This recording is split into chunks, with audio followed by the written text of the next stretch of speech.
The floor to our Commissioner and Chair, David Doe.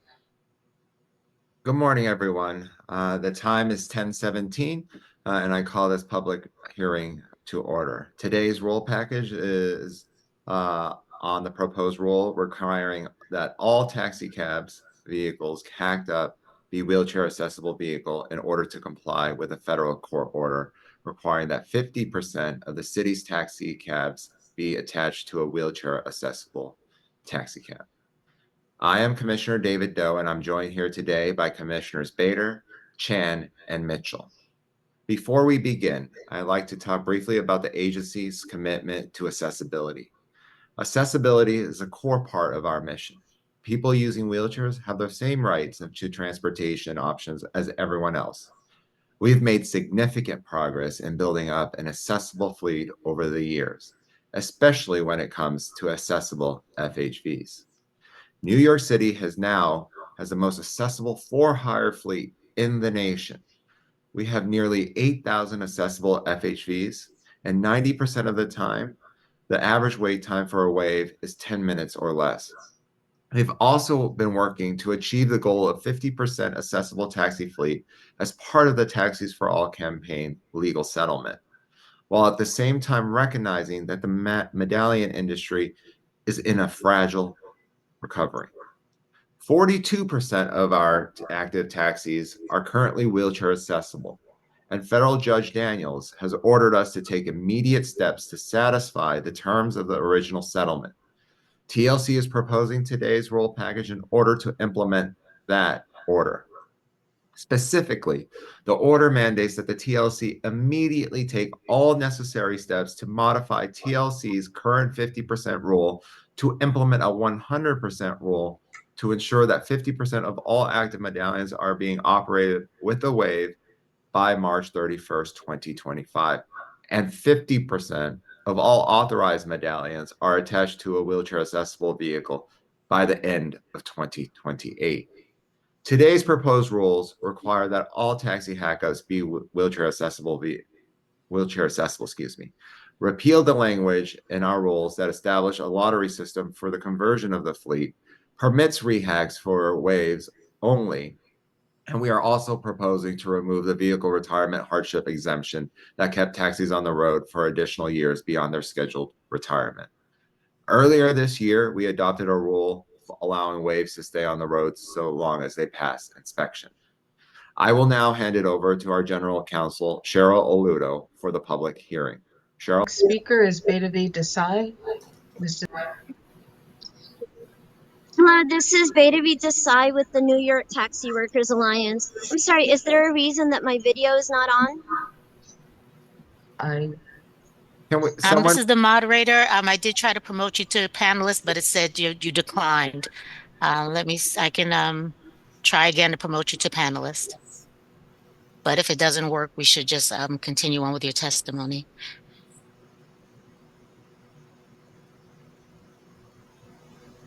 Okay. Did it work?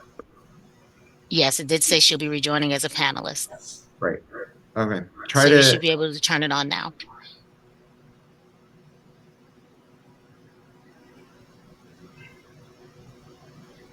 Does she have to go out and come back, or? Yeah, if not, you might have to come out and then. Can you hear me now? I can hear you, but if you want your video to be turned on, I think just turn off Zoom and then log back in. Okay, it's giving me a message. How about now? Ah, there we go. Oh, okay, but I don't know why the background is TLC background or some basic background. I'm sorry. But you're not allowing us to speak in person, so I think at least we should be able to have our own visual here. Can we turn off the background?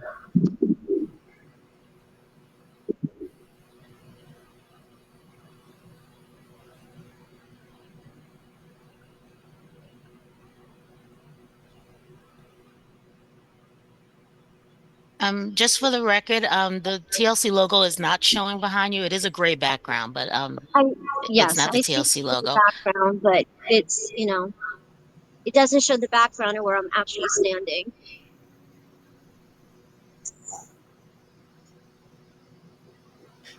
All right, the IT team will try to fix that. If they can't, then we're gonna have to just proceed, Beta V. Yes, we can come Okay. back to you later. Thank you. All right, do you want us to come back in a little bit, Beta V?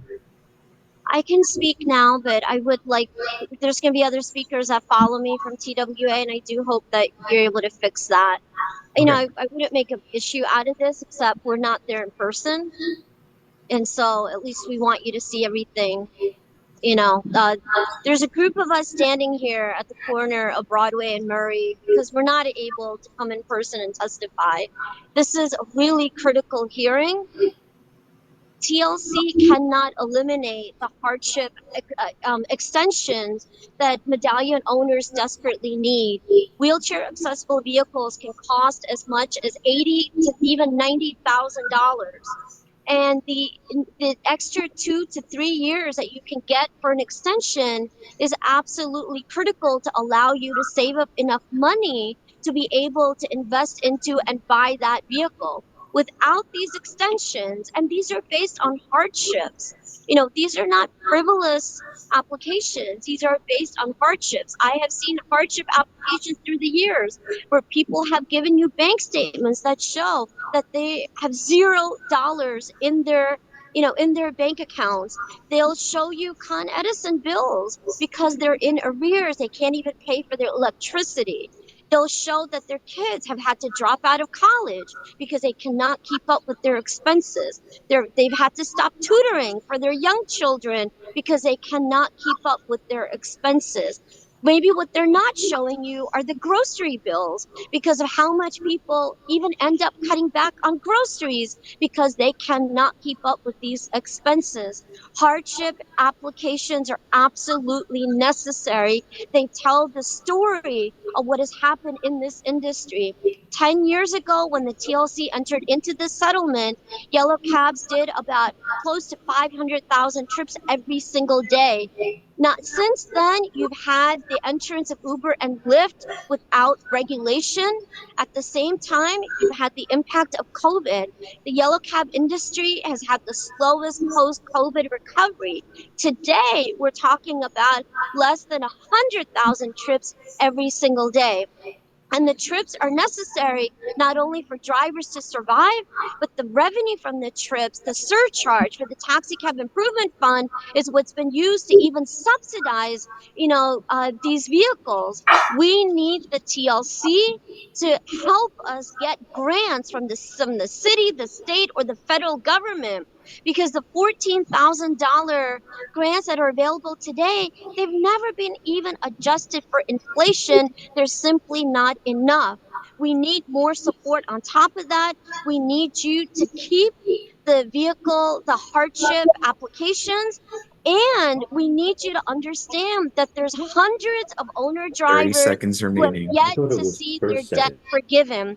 You cannot allow them to face $2,500, $3,000 in monthly mortgage and then have to pay $25,000 down for a new car overnight and have to pay even up to like $2,000 in a monthly mortgage for that vehicle for the next 3 years. We need a timeline that is sustainable, that is not going to crush our members. We believe in the accessibility mandate, but it cannot Time has come at the expired. expense of the drivers maintain these applications for hardship.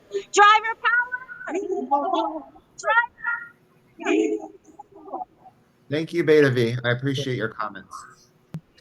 Our next speaker is Wain Chin. Hello. Good Hello. morning.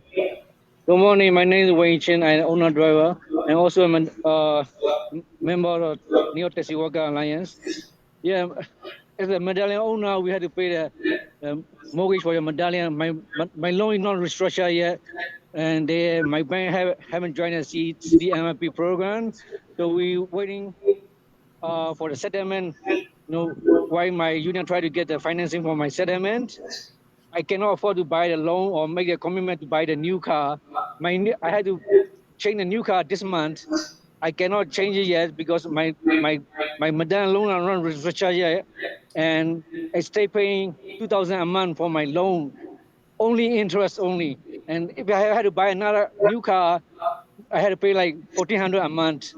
and one high mortgage and one expensive loan. I cannot afford it, so I asked the extension until our medallion loan are restructured by the CD or the new bank.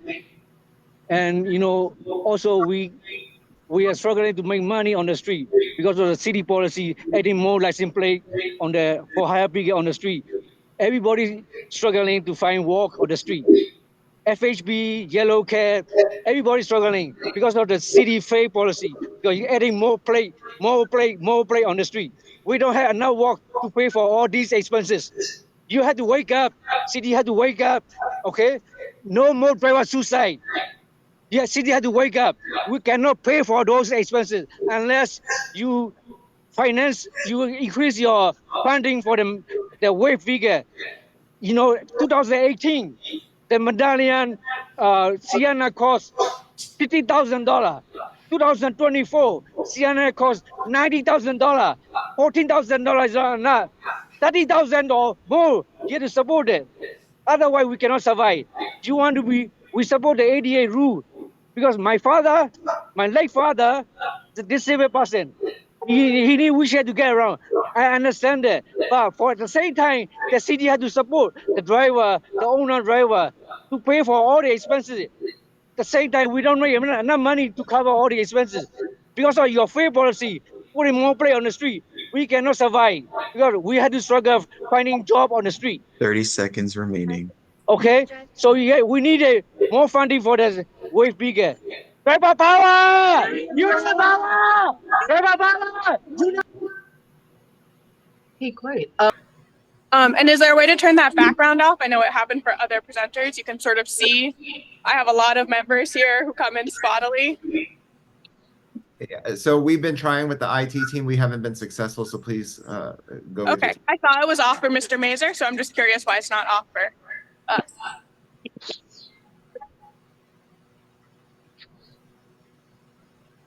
Okay, so I'll start my testimony, but I think it's important that the commissioners know there's a group of drivers here at Broadway and Murray, not all of whom were able to sign up to testify, all of whom are relying on the TLC not moving ahead with their arbitrary and irrational decision to repeal Section 6719, which allows drivers who are facing economic or personal hardship to receive an extension on their vehicle retirement date. NYTWA supports the overall goal of accessibility in the taxi fleet, as you heard so compellingly from our member, Wain just moments ago. And while we oppose the 100% waive rule because of the significant economic harm it will cause to owner drivers, we understand there's little the TLC can do now because of the court order. However, there is simply no rational reason for the TLC to double down and worsen the economic pain and poverty this rule change will cause by removing its own ability to grant drivers who are facing personal and economic hardship an extension. The court did not order this, and in fact, the TLC has produced zero evidence that removing the hardship extension will allow them to reach 50% waives in the taxicab fleet at a faster rate. They did not, throughout the course of litigation, they did not explicitly include an analysis of vehicle retirement extensions or the impact of drivers being forced out of the industry when they're denied extensions.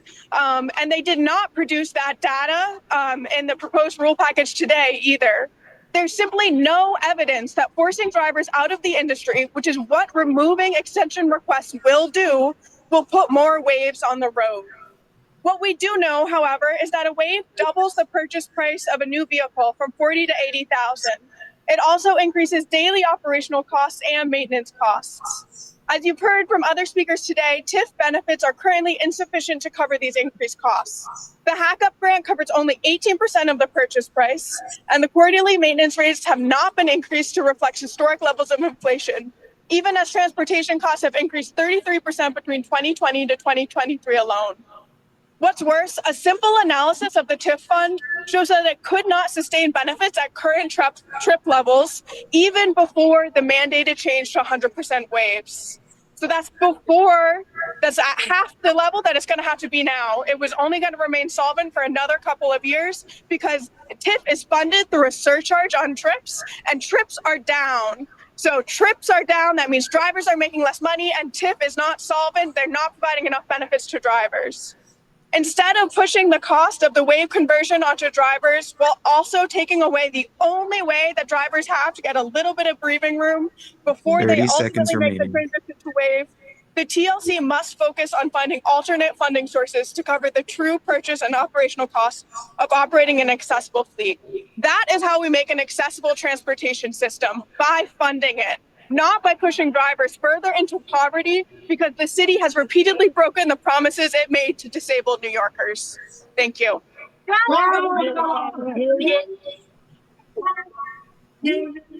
Thank you.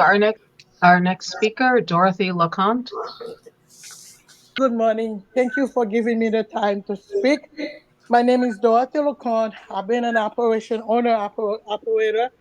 since, this next year, about 3 months, I'll be 38 years in the business. What happened is, like everybody else, we've been hit by the apps company, and it's not even Uber. We have thousands of apps in the street, illegal apps. We cannot even pick up a job in front of the hotel. It's randomly we have to pick up a shorty. Everybody with a phone looking for an app to pick them up. So we drove in the city 1 hour, 15 I'm minutes. sorry, excuse me. Do you have any comment on the actual rule proposal Correct. concerning? I'm coming to that. Okay. So we cannot make money. Actually, my loan is not even restructured yet. So my hardship, it is so hard. I barely make ends meet. I barely pay my bills. So I don't have enough money to go in right now. If you close that, extension, I just got a second extension, and I need to put money together to buy another vehicle by October 2025. So it's kind of stress on me, and I believe it's not on me, it's a lot of other driver. So I would appreciate if TLC go back and reconstructed whatever the problem it is in the vehicle to help the owner driver, because I really cannot take it. You're driving me out of business completely. My age, I can't even find another job, and I have no money in my retirement. I lost everything. So I need to go in out there to work daily to make my daily bread. So another bill on top of my medallions bill, I don't think I'm gonna be able to do it. I look at myself by October next year, I'll be out of business. That's I believe that they're pushing people to be out of business. I don't think it's fair. 30 seconds remaining. I don't think it's fair. We have Taxi Limousine has to go back to court and discuss that with Judge Daniel and see, or you put more money and give us money in front to put in the car payment as a deposit. $14,000 is not enough. It's not enough at all. So really, I need you to have this in consideration to help the driver and the owners. Thank you. Thank you. Our next speaker today is Kathleen Collins. Ms. Collins, if you could unmute your mic. Yes, go ahead. Sorry to keep you waiting. Good morning. My name is Kathleen Collins. I'm a native New Yorker who is a congenital quadruple amputee who uses a wheelchair and has lived in New York City for more than 60 years. I am on the board of Disabled in Action Metropolitan New York, also known as DIA. Today, I am testifying on behalf of DIA and the Brooklyn Center for Independence of the Disabled, both of whom support this proposal to amend the Taxi and Limousine Commission's rules to require that all taxi cab vehicles hacked up must be accessible vehicles. This will bring the TLC in compliance with the federal court order requiring that 50% of the city's taxi cab fleet be attached to a wheelchair accessible taxi cab. We recognize that the cost of wheelchair accessible taxis has gone up significantly in recent years, and we again call on the TLC and the city to provide additional funding for drivers who are buying accessible vehicles. The current taxi improvement surcharge will not cover those costs, so it is incumbent on the city to designate other funding immediately to make the transition seamless for drivers. At the same time, no one should use vehicle cost as an excuse to deny access to our community. New Yorkers with disabilities go everywhere and do everything, and we deserve full access to the city's taxi system. In fact, our two organizations urge the New York City Taxi and Limousine Commission to go even further. It's time to require that all taxicabs in service be wheelchair accessible vehicles until we have 100% access to all New York City's yellow cabs. That way, everyone who needs one would be guaranteed to get a wheelchair accessible taxi, allowing all New Yorkers to travel throughout the 5 boroughs in New York City with ease, and visitors too. Thank you for this opportunity to submit this testimony. Thank you. Next speaker today is Peter Mazur. Mr. Mazur, go ahead. Good morning, Chairman Dow and members of the Commission. My name is Peter Mazur, and I'm General Counsel to the Metropolitan Taxicab Board of Trade. We have advocated for taxicab owners and operators for more than 70 years. In addition to this comment, we have submitted a written submission, which we ask be made part of the record and read by the Commissioners before a final vote is taken. We fully understand the implications of Judge Daniels' ruling in the 13-year-old disability lawsuit, but his decision must be considered in light of the current financial hardship faced by medallion owners. You can order owners to place accessible vehicles costing upwards of $80,000 into service, but unless you address their legitimate financial hardships, you will be forced even more cabs into storage. Already, there are 4,200 cabs out of service. I don't think you want even more cabs idle because owners simply cannot comply with this mandate. Today, I would like you to address two issues. First, you are considering repealing a rule that permits vehicle retirement extensions for eligible owners. Second, you are not addressing the need to fully fund the TIF program, which finances accessible vehicle purchases, conversions, and operations. If you simply adopt the repeal of the extension rules without further changes, you may find that the number of accessible taxicabs in service, now at 42%, will decline even further. But a few simple changes can reverse this trend. This past summer, you approved rules permitting the conversion of non-accessible vehicles. Retrofitters willing to do this work have been identified, but this process takes time. We urge you to keep the door open for non-accessible vehicles. I don't think you want even more cabs idle because we expect that hundreds of accessible vehicles can be retrofitted in the upcoming months if this opportunity is afforded to them. Second, owners need more resources to purchase, retrofit, and operate accessible vehicles. There were rulemaking proposals to increase TIF payments. While these are not before you today, the need to fully fund the purchase, conversion, and operation of accessible vehicles is essential. We urge expeditious action in this regard. Time is of the essence. As Judge Daniels stated recently when addressing this issue, quote, you adjust what you have been doing to meet the obligations, or at least show that you're doing everything you can practically to meet the obligations that you have embodied in this settlement. 30 seconds remaining. Thank you. Working together, we can get to the level of accessible service envisioned by this court and agreed to in this litigation. Addressing the concerns I've raised today will help you get to that goal. I want to thank you again for the opportunity to speak today and be happy to answer any questions that the commissioners may have. Thank you. Thank you. Speaker up is Max Greenbaum. The commissioners for their time and for listening to my concerns. I have submitted detailed written comments as well. My name is Max Greenbaum. I am the Vice President of All Taxi Management, a taxicab agent licensed by the TLC since 1988. All Taxi is proud to be an early adopter of the driver-owned vehicle leasing model, also known as DOVE. This model gives the medallion drivers the opportunity to purchase and own their own vehicle throughout their medallion lease. DOVE drivers maintain their own vehicles and can even sublease the vehicle to other drivers in an entrepreneurial spirit. It is often referred to as a stepping stone to becoming a medallion owner. There are a number of proposed rules and provisions by the TLC that do not support and will actually harm or destroy the DOVE model.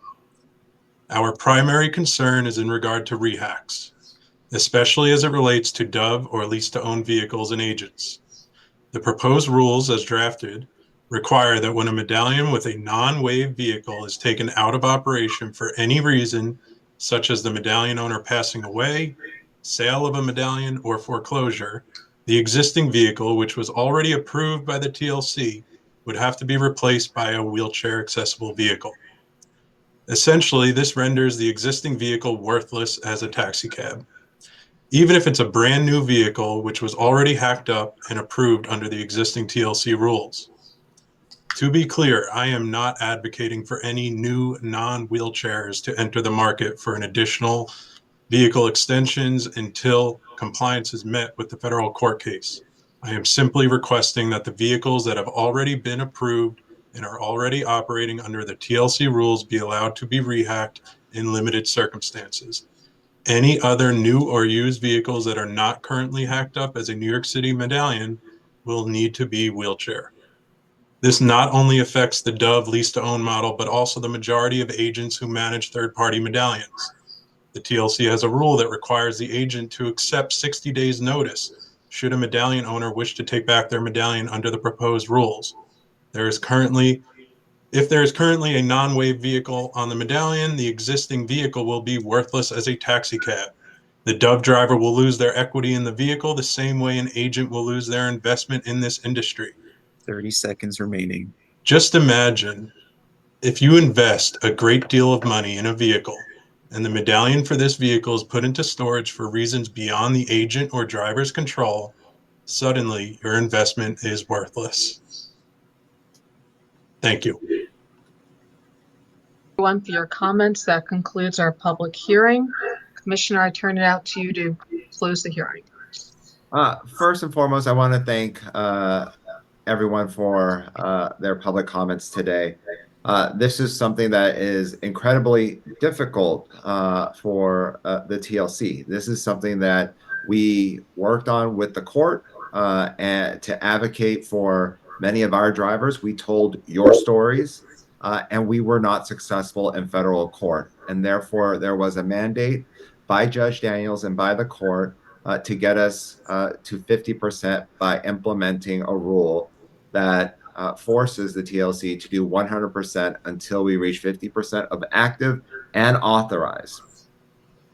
And look, we told your stories. We told them, that this would disproportionately impact drivers and that we just needed a little bit more time to meet this mandate. And we argued that in court, and ultimately we were not successful. And I also heard many of your stories today where we are going to look at the TIF fund. And what I heard is that you need help more upfront. And that is what we're going to take a look at to help. But that means that there is going to have to be some TIF changes overall. But to pull some of those funds up front to support drivers with the initial costs of wheelchair accessible vehicles. But I hear you, and I know this is a difficult time, but this is something that we must do to be in compliance with a federal court order.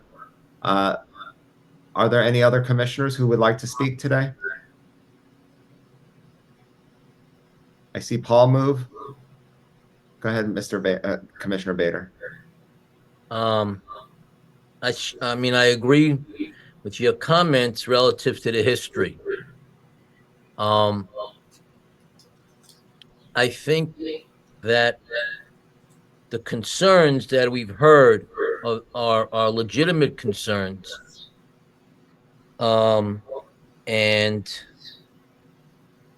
I think it's incumbent upon us to see as many options that we can come up with to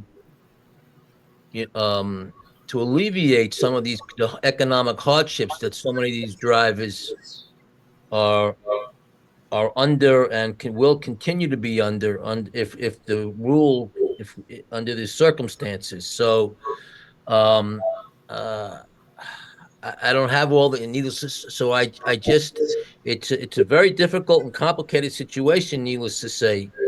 But I think we have responsibilities to both the disability community as well as to our drivers to try to find some solutions that will alleviate and these hardships in as many ways as we can. I don't know all the cases that were made, needless to say, into court relative to the impact, the hardship impact that this was going to have on so many people. Normally, there are hardship exemptions that are allowed by courts relative to their decisions. I don't know if that opportunity still exists for us to raise those hardship concerns. But so that's on one level. And the other level is as you said, is the funding issue, which will make it easier, which will alleviate some of the economic hardships on some of these people. And I just think we have to do whatever we can to try to, to try to deal with this serious issue. Well, thank you so much, Commissioner Bader, and thank you to everyone for providing comments, both virtually and written comments. We will review that over the next few days and propose our final rule package. The time is now 11:10, and I close this public hearing. Thank you.